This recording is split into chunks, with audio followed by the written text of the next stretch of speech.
Il faudrait que la Côte d'Ivoire s'approprie du chocolat. Il n'y a pas de plantation en Suisse. Mais actuellement, quand on parle de référence en termes de chocolat, c'est la Suisse. Et pourquoi pas le pays même qui produit, qui est le premier pays producteur et exportateur de cacao. Il y a de l'argent disponible. Mais le problème, c'est avoir les équipements nécessaires pour pouvoir satisfaire ce marché-là. Mais ce n'est pas impossible, c'est possible. Et ensemble, nous pouvons y arriver.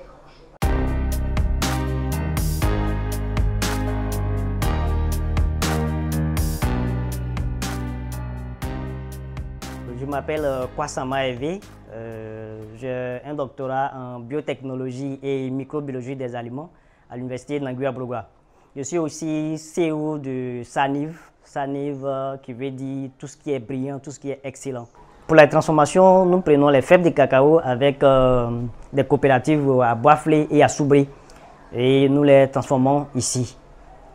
Nous les faisons sécher et nous les transformons. Et nous travaillons aussi avec d'autres structures partenaires dans le processus de transformation pour la pâte et le beurre de cacao. Ensuite, une fois que nous avons tout cela, nous utilisons des appareils adaptés ici pour ensacher le thé et pour faire la conche du chocolat, c'est-à-dire mettre la pâte de cacao avec les mélanges nécessaires pendant au moins 12 heures. Faire tourner la machine pendant 12 heures afin que le chocolat soit bien brillant, bien fondant et bien doux. Voilà. Nous respectons le processus de la marche en avant, c'est-à-dire de quitter du milieu sale au milieu propre sans possibilité de retour en arrière. Donc nous faisons tout l'effort pour respecter les bonnes pratiques d'hygiène et les bonnes pratiques de fabrication.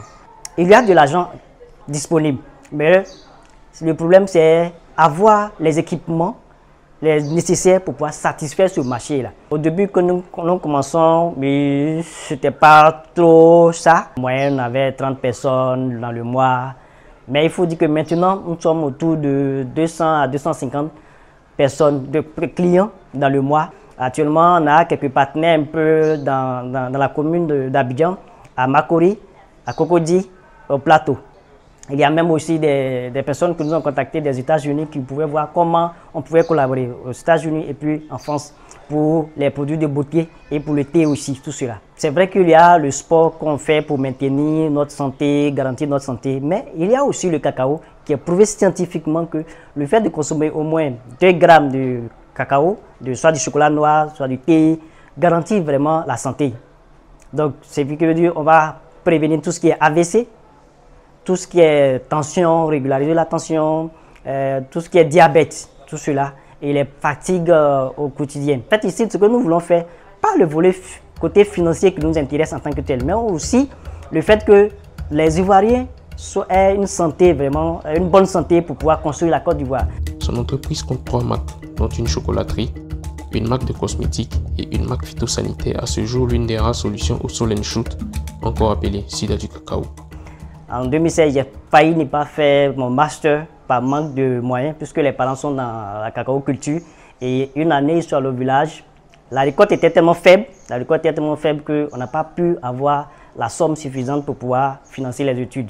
Donc ça m'a un peu attiré l'attention de savoir comment est-ce que je pouvais aider mes parents dans la protection du cacao puisque j'étais microbiologiste, je faisais une formation en microbiologie. Donc c'est là que j'ai commencé pour la thèse, j'ai pris le sujet de développement de biopesticides et des biofertilisants, c'est-à-dire des micro-organismes qu'on utilise pour les maladies au niveau des cultures dans les champs. Donc le Sol and Shoot qui attaque le cacao, c'est une maladie virale qui jusqu'à présent n'a pas de remède. Donc les seuls remèdes que les gens utilisent, les paysans et d'autres personnes utilisent, c'est de détruire carrément tous les champs qui sont attaqués pour éviter d'infecter d'autres champs. Donc ça veut dire que ça perd tout ce qui est récolte. On détruit carrément des champs, il faut attendre 2 à 3 ans pour répandre la récolte. Donc c'est ainsi qu'on a fait les études et on a montré aussi que ces bactéries-là que je tiens là sont capables de combattre ces virus-là. On a fait les études au niveau de l'Institut Pasteur de Côte d'Ivoire avec l'université. Donc ça a été mon sujet de thèse et j'ai soutenu, ça s'est bien passé. Il estime qu'il faudrait revoir la politique des pays africains quant à la production et la transformation de leurs matières premières. Nous tous nous savons qu'il n'y a pas de plantation en Suisse. Mais actuellement, quand on parle de référence en termes de chocolat, c'est la Suisse. Et pourquoi pas le pays même qui produit, qui est premier pays producteur et exportateur de cacao. Pourquoi pas? Il faudrait que la Côte d'Ivoire s'approprie du chocolat. D'ici quelques années, quand on parle du chocolat, il faut que ce soit la Côte d'Ivoire et non la Suisse ou d'autres pays. Et dans le monde, les Allemands sont les premiers consommateurs de chocolat. Pourquoi pas la Côte d'Ivoire aussi, premier consommateur? Nous devons être, c'est possible. C'est vrai, ça va prendre du temps, mais c'est pas impossible, c'est possible. Et ensemble, nous pouvons y arriver. D'ici quelques années, comment nous voyons Sanive? Sanive, d'abord, en termes de chocolaterie, nous voulons qu'il y ait être la marque du chocolat en Côte d'Ivoire. La manière dont on parle de chocolat suisse, qu'on parle du chocolat de Côte d'Ivoire à travers Sanive. Et avoir notre propre système de transformation, c'est-à-dire depuis le début jusqu'à la fin.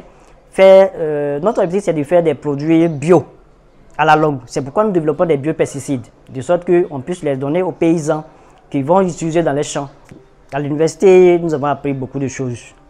Et c'est des choses que nous pouvons en mettre en valeur nous-mêmes, sans forcément attendre un employeur. C'est vrai, au début, ce ne sera pas facile. Donc, ce que je peux conseiller à quelqu'un, c'est d'aimer d'abord ce que tu veux faire. Mais sans amour, sans la passion de la chose, vu les épreuves, tu vas abandonner. Pour le moment, ces épreuves sont une réalité assez éprouvante pour lui. Les réalités dans ce domaine, c'est d'abord les équipements.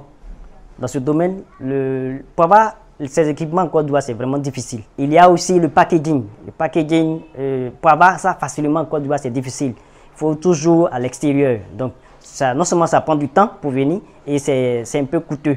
D'autres difficultés aussi, une chose, c'est de produire. Une chose aussi, c'est de trouver le bon canal pour vendre. Et c'est-à-dire avoir accès au supermarché, il y a des conditions, il y a certaines choses. C'est vrai qu'on nous dit qu'on peut faire l'entrepreneuriat sans grands moyens, mais l'arrivée à ce stade, il y a des produits, franchement, il faut des moyens. Je vais parler un peu du cas des biopesticides. Pour pouvoir vendre ces biopesticides, il faut d'abord passer à l'homologation, qui coûte environ 3 à 4 millions. Donc, il faut avoir cette liquidité et commencer l'homologation. Nous pensons que chaque difficulté rencontrée doit être l'occasion d'un nouveau progrès. Bon vent donc à cet entrepreneur qui sûrement fera la fierté du continent africain demain. Et vous, qu'avez-vous pensé de ce reportage? Merci de le partager auprès de vous et vous abonner. À bientôt.